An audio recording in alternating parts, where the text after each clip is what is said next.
White House coronavirus task force says the situation is getting worse in Arkansas.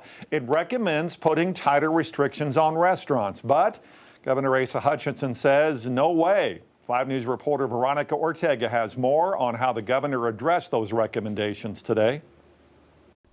According to the White House Coronavirus Task Force report, Arkansas is on the precipice of a significant and possibly uncontrollable rise in COVID-19 cases.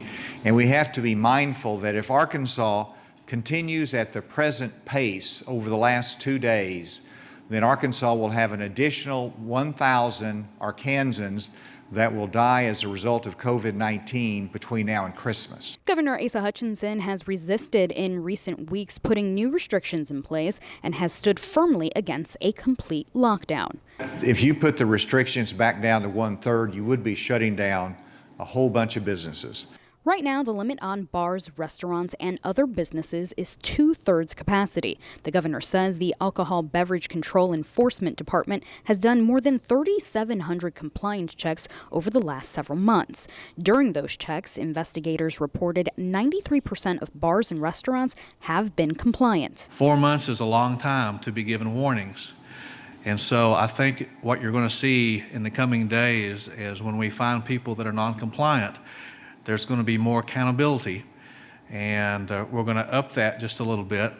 Arkansas Secretary of Health likened the trend of new cases to a boulder rolling down a hill, once again recommending people wear a mask, social distance, and wash their hands, and to protect the most vulnerable during the holidays. Our elderly in nursing homes and congregate facilities are vulnerable.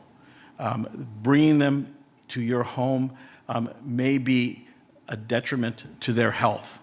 Romero also recommends limiting the number of gatherings before it's too late.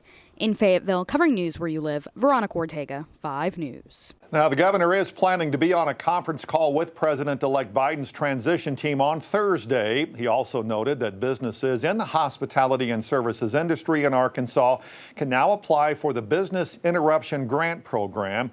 If you'd like more information about that, you can head to our website at 5newsonline.com.